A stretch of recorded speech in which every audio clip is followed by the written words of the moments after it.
Welcome to episode 74 of the 3M Fear podcast. On October 2nd, 1928, Reverend Eric Smith and his wife Mabel moved into Borley Rectory. They had previously lived in Calcutta, India, but returned to England due to Mabel's poor health. The rectory was a huge, decaying house with terrible plumbing and leaky roof. If they wanted fresh water, they had to go outside, use a pump, and draw water from the well. The same water would be sent to a tank in the attic. A rectory is a house where a priest or rector lives. It's usually located near a church and is provided by the church to accommodate the priest or the rector and his family. Now, the Borley Rectory wasn't even a safe place to live. Locals would sometimes wander in and use the bathroom, or even worse, they would engage in other activities. Mabel, who was expecting a peaceful country home, was instead given a house that was run down and almost haunted-like. To make matters worse, the Bull sisters, who had previously lived in the house, frequently visited. They wanted to share ghost stories and even check out the house because they grew up there. Mabel was so captivated with these stories that she began writing a book called Murder at the Parsonage. But things were not that simple. Very soon the family was going to experience eerie events. And it's not just them. The family before them and the family after them were going to experience the very same things. The things documented by the three families that I'm going to narrate in this episode would make this place, the Borley Rectory, one of the most haunted houses in England. I have split the story of the Borley Rectory into 2 episodes because narrating the story of 3 families could not be put into one. So this is going to be part 1 and I'll be releasing part 2 soon. Let's get started.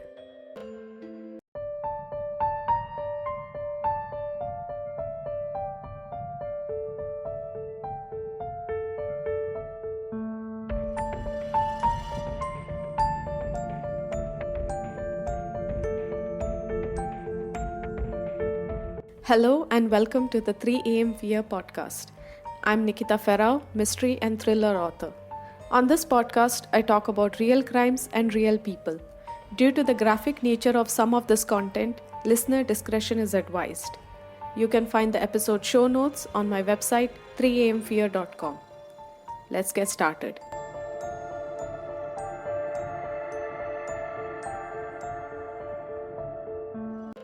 The Borley Rectory was built in 1863, but its life was surprisingly short for a large English house. Just 76 years. It was destroyed by a fire in February of 1939. Despite being alive for a very short period of time, the rectory gained a reputation for being one of the most haunted houses in England. Now, Borley is a small village, more like a hamlet. It is located in Suffolk, an agricultural region that had once been very prosperous due to wool trade. As time went on, the rector built the rectory in 1863. By then, the area was already declining. About 40 years earlier, during the Industrial Revolution, the center of the wool trade had moved to northern England, particularly Yorkshire, because of its weather conditions. And that is why Suffolk and the surrounding areas, which once had a lot of people and were filled with grand churches built by wealthy wool merchants, was now almost empty. The population was decreasing at a rapid pace. In 1862, Reverend Henry Dawson Ellis Bull built Borley Rectory to replace an earlier building that had been destroyed by fire in 1841. The new rectory was large, made of red brick and stone, surrounded by tall, dark trees, and it had 18 rooms. Some of the windows even had bars on it. Moved in a year after being named rector of the parish. Now, Henry Bull was a tall, heavy-built countryman who enjoyed shooting, hunting, and had even been an amateur boxer in his youth. This was much shocking because he was a reverend. He and his wife Caroline had 14 children, because of which he had to add an entirely new wing to this already large rectory. In the 19th century, many towns and villages were full of supernatural rumors. Since there was no modern entertainment, people just created their own scary stories and started narrating them to each other. As it is England, you can expect most of the stories to have headless coachmen, ghostly apparitions, etc. Now, Borley was no exception. It had one of the most famous local legends dating back to 1362. Now, this legend claimed that a Benedictine monastery was supposedly built in this area in 1362, and during that time, a monk from a nearby monastery had an affair with a nun from a convent that supposedly stood at the very same place where Borley Rectory was built. The two lovers planned to run away together and had even arranged for a coach to take them away. Coach in the sense, a horse and a carriage. However, they were caught, the monk was hanged, the coachman was beheaded, and the nun was sealed within the walls of the convent, a horrifying punishment for all of them. Now, there is no historical evidence to support that this is true, but this was the story that was going on around that time. Also, locals at that time were coming up with their own stories, so it could be possible. For example, in 1850, in the parish of Glemsford, just 4 miles from Borley, the skeletons of a man and woman were found. They were buried without their coffins, and that also sparked rumors. Could this have been the two of them? Similar to this, there were many other stories. The Bull family knew about all these legends and stories, and their children were very imaginative. They loved visiting the church where their father preached, and it's no surprise that most of these ghost stories would follow the children back to their own house. Reverend Henry Bull passed away at the age of 59 on May 2nd, 1892, in what became known as the Blue Room, one of the main bedrooms in Borley Rectory. This room, like many other rooms in the house, would have its own ghostly tales attached to them, which would make this house one of the most haunted houses in England. After the death of Reverend Henry Bull, his son Harry took over as rector of Borley. And this is where things would get strange.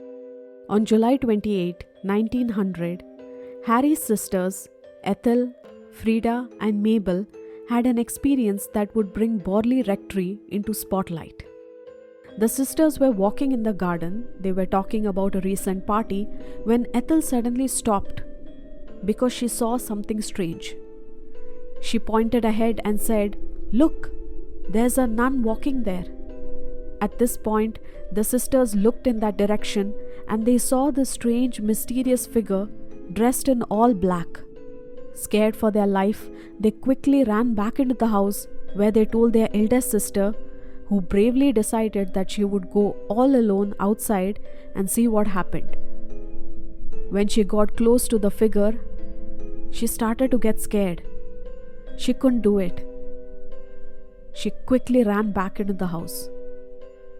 None of the sisters ever saw the nun's face. All they saw was this dark outline figure, and since it was late in the evening, the light was dim, it was hard for them to see. Some said that maybe it was a traveling passenger and the sisters were just scared and they thought that they saw a nun because of all the stories that were surrounding. But the sisters were convinced that what they had seen was an actual ghost. Now, this was not the only strange thing that happened at Borley Rectory.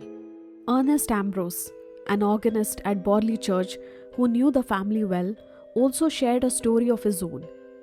His story was about a young handmaid who had just started working at the rectory. One evening, she came home and saw a figure dressed as a nun or a nurse standing at the garden gate. But as she got closer, the figure suddenly disappeared.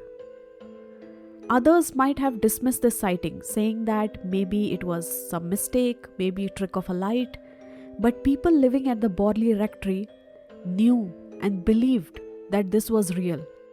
Ethel herself later admitted that although her family had lived in this rectory happily for several years, everything changed after the day that those three sisters saw that nun. Rumors began to spread that Harry Bull was interested in ghosts and spiritualism, but there was no solid proof. One of Harry's brothers even dismissed the idea of ghosts, saying that this was just imagination. This couldn't be real. Borley was not haunted. But for the Bull family, especially the sisters who saw that nun in the garden, this place would forever be haunted. And no matter what people said, they believed what they saw. The village of Borley was full of supernatural stories. People believed in ghosts, spirits, and even the devil. The Borley family was deeply religious. They grew up believing in God, in the devil, so why not the ghost? In 1911, Harry Bull, son of the late Reverend Henry Bull, married a widow named Ivy and moved across from the road to a place called Borley Place, leaving his sisters and his mother Caroline at Borley Rectory. I don't know why he shifted after marriage, but there was surely some family tension there. When Caroline unfortunately passed away in 1914, Harry inherited everything, and his sisters were unhappy because they didn't get anything. And they were extremely angry when they found out that Harry wanted to give everything to his wife, Ivy. This created a rift between Harry's sisters and Ivy. In 1920, Harry and Ivy moved back to Borley Rectory, but just 7 years later, Harry would die in the exact same room where his father had died years ago, the infamous Blue Room. After his death, it was revealed that Harry never actually changed the will, so in fact, now Ivy was the owner of everything. Some believe, and even rumors spread, that Ivy may have had something to do with Harry's death, because she knew that she was going to get everything. With Harry gone, a new rector needed to be found. The Bull sisters tried to offer this position to several reverends, but no one wanted to live in that house. By this time, the house was said to be cold, depressing, and also there were stories of hauntings, so no one actually wanted to live there. The 13th reverend that they approached, Reverend Eric Smith, agreed to live there. On October 2nd, 1928, Reverend Eric Smith and his wife Mabel moved into Borley Rectory. They had previously lived in Calcutta, India, but returned to England due to Mabel's poor health. The rectory was now in a decaying state. There was terrible plumbing, a leaky roof, and if they wanted water, they had to go outside, use a pump to draw water from the well, and then that water would be sent to a tank in the attic, and then they could use it. Now, the rectory wasn't even secure. Locals could walk inside, they would use the bathroom, or even engage in other activities. Mabel was expecting a very peaceful country-style home, but here she was getting a bunch of people in her house whom she didn't want. And to make matters worse, the Bull sisters frequently visited. They would come and share several ghost stories, everything that they had experienced. And they would also tell the story about how they believe that Ivy had killed their brother. Mabel was so excited listening to all these stories that she began writing a book called Murder at the Parsonage. The eerie events and the family drama at Borley Rectory were only beginning. Soon after moving in, Mabel was once cleaning a cupboard. She found a brown paper package containing the skull of a young woman. Shortly after that, the family started hearing these strange sounds, servant bells ringing, lights, even though they were off, would turn on and off. There would even be lights appearing in the windows, unexplained footsteps. Mabel even believed that at one point she saw a horse-drawn carriage in the middle of the night. In 1929, Mabel decided that she was going to do something. She had heard a lot of local legends, she had heard stories from the Bell sisters, and now she decided to write a letter to the Daily Mirror in June of 1929. She asked them for the address of the Society for Psychic Research, hoping that someone from there could help her out. The Daily Mirror saw this as a good opportunity. They wanted a good ghost story, and Mabel could provide them with that. So instead of giving the address, they sent a reporter to Borley Rectory to investigate. On June 10, 1929, the first article appeared with the headline, "Ghost Visits to a Rectory." The story spoke about local legends of a headless coachman and a bricked up nun. It created a huge buzz around the place.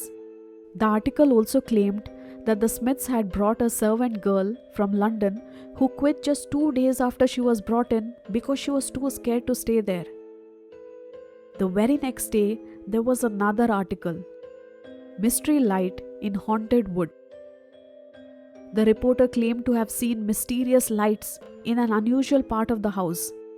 The reporter also claimed that a white figure was moving in the darkness, and that was supposedly a ghost.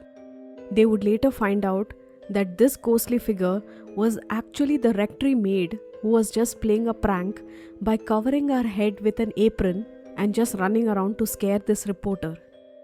On June 11, 1929, a man named Harry Price, a well-known psychic researcher and debunker of spiritualists, received a phone call from the editor of the Daily Mirror. The editor shared all these stories that were happening in Borley Rectory and asked Harry if he was interested in investigating them. Harry was always ready for a new adventure, and as soon as he heard that there was a haunted house, he was ready. He packed his ghost hunter kit, which included a bowl of mercury and some soft overshoes so that he could walk around quietly. He and his secretary Lucy arrived at Borley around midday on June 12th and were welcomed by Reverend Smith and Mabel with lunch. Now, before I go to what happened next and what Harry did, I want to talk a little bit about Harry Price, because before you understand what he experienced and what he wrote about, you have to know what kind of a person he was. Harry Price was born in 1881 and claimed in his autobiography, The Secret for Truth, that he was the son of a wealthy paper manufacturer from Shrewsbury. He said that he was an only child with indulgent parents, and he shared that he was fascinated with magic at an early age. In fact, he wanted to become a magician himself. He gave people the impression that he came from an old and important family. However, after his death, questions rose. Was he telling the truth? Researcher Trevor Hall looked into Harry's early life, and some surprising things came up. Trevor found out that Harry was not actually born in Shrewsbury, but in London. His father was just a commercial traveler who dealt in paper. He was not a wealthy manufacturer the way that Harry said. In his autobiography, Harry Price also claimed that he became an engineer after finishing school.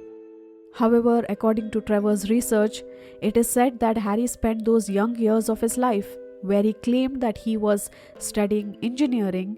He was actually selling veterinary medicine. Now, to be honest, no one would have looked too much into Harry's life or even dug up his youth to find out whether he was lying or not if Harry had not lied a lot later in life. That is where we are going to get to in a minute. If he had told the truth, then no one would have known that Harry was actually lying from a very young age. Everyone would have thought of Harry as this well-to-do person who came from a very good background, who has studied well and knows exactly what he's doing. But after people found out that he lied, everything that he did after that, people started questioning it. And also the books that he published and that were about him, no one knows if those books also could be taken as a credible source. Harry joined the Society for Psychical Research in 1920. When Dr. Eric Dingwall became the research officer for the organization in 1922, he was impressed by Harry's energy and sharp mind. Dingwall collaborated with Harry on some publications about investigations into spiritual mediums. He was so impressed that he even helped Harry with further investigations. Now later on, Trevor would go on to say that not a lot of what happened was the truth, and that there was a lot of cheating that happened during these investigations. Harry married a woman who was wealthy, which gave him a lot of financial independence. He wanted to become a full-time psychic researcher, and he even wanted his own laboratory, which he called National Laboratory for Psychical Research.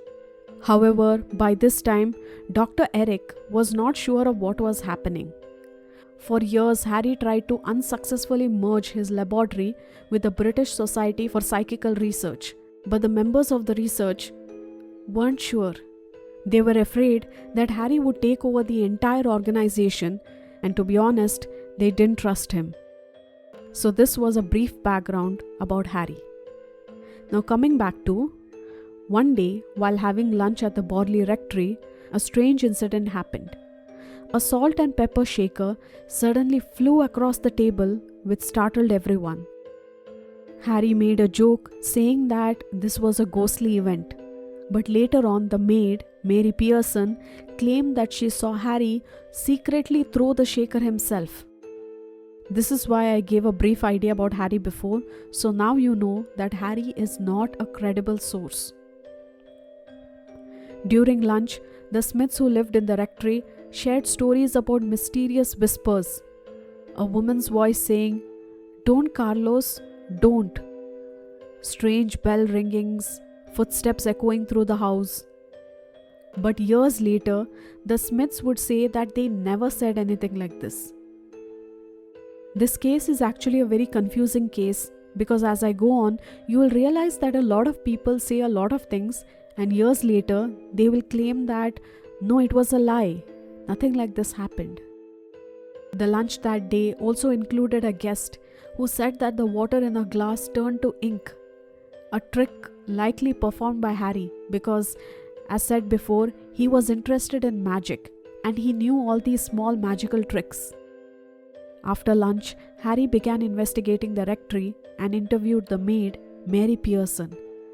She shared a lot of stories, like seeing the figure of a nun several times, an old-fashioned coach driven by two headless men on a lawn. She even said that there was this incident where she saw a nun leaning over a gate and the coach with a headless man driving past her. Another time, she and a friend saw a kneeling nun on the church steps, which scared her and her friend. In fact, she even said that she fainted. Harry was so intrigued with everything that was happening that he decided that he was going to perform a seance later that evening, joined by two of the Bull sisters. The Bull sisters were more than excited to participate. The seance was held in the infamous Blue Room, the same place where two of the Bull family members had died. Now, different accounts say different things about what happened that day. But some say that strange things happened during the seance. Some say that the spirits responded to their questions with knocks on a wooden framed mirror. However, the Smiths reportedly walked in later bringing refreshments and they were horrified by what was happening and they immediately demanded that the seance to be stopped. One of the most shocking things that happened during the seance was when a bar of soap mysteriously lifted itself from the ground and was thrown into a jug on the floor, leaving a dent in the soap. This, along with the knocking on the mirror, made everyone sure that there was some sort of paranormal activity happening in that house. However, there were some skeptics like Andrew Clark who suggested that the knockings could have been caused by changes in humidity due to the paraffin lamp that was used during the seance. The lamp was constantly turned on and off. Whenever the lamp was off, the knocking stopped. But when the lamp was relit, the knocking started again. Andrew theorized that the heat from the lamp was causing the wooden frame of the mirror to expand, creating this knocking sound. As for the soap, no one knows how it lifted off the floor. On June 14th, the Daily Mirror published an article by a reporter named Mr. Wool, who claimed that a vase flew past his head while he was walking down the stairs at the rectory. When he looked around, the only person that he saw was Harry Price. Later in 1929, Harry returned to Borley with Charles Sutton, a reporter from the Daily Mail. During their visit, Sutton claimed that Harry threw a pebble at his head. He even found Harry's coat pocket full of stones. Though he didn't see him throw it, he was sure that it was Harry. Despite all these incidents, Harry Price continued his investigation of Borley Rectory. On June 12th, he and his secretary Lucy visited the nearby village of Sudbury to meet the Bull sisters who had once lived in the rectory. The sisters shared their experiences and even gave them the address of their former gardener, Edward Cooper.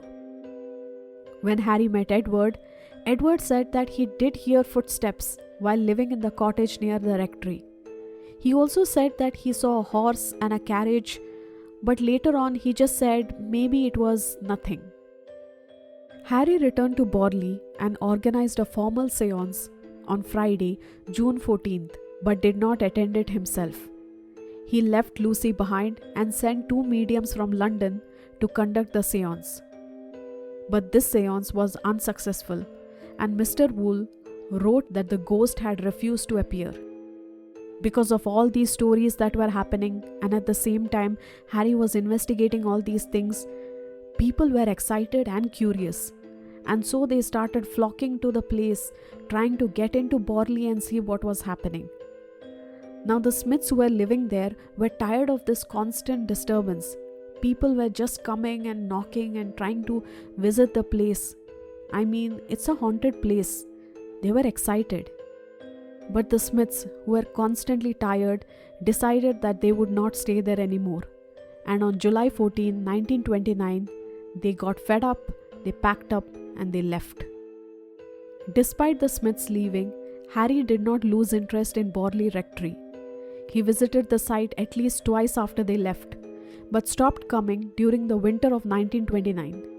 Some say that he was afraid that he would be exposed as a fraud because Charles Sutton had once said that Harry was the one who threw the stones, so maybe Charles had more information. But no one knows. But just because Harry left does not mean that Harry lost interest. Harry's interest in Borley Rectory was rekindled in September of 1931 when 2 old acquaintances came to visit him at his South Kensington office. This is where we are going to stop, and in the next episode, we are going to talk about the next family that came to live at the Borley Rectory. A big thank you to all my fellow listeners who have been listening and supporting this episode. Your reviews, your listens mean a lot. If you love this episode, if you love the stories that I put out, then please do leave a rating on whichever podcasting platform you're listening from. It would really mean the world to me. Other than this, I also have a YouTube and an Instagram page. I'll link it in the description. Do check it out. I have different stories on Instagram, and I'm planning to put out some short horror stories on YouTube. So do subscribe to my YouTube channel and stay tuned. I am also an author, love fiction stories. If you want to check out my free fiction book, I'll link it in the description. I'll also link my other account in the description where I talk about fiction writing, travel, and I also will soon start sharing fiction stories. So stay tuned. So do follow me there. Thank you so much for everything. That's all for this week. Stay kind, stay safe, and see you next week.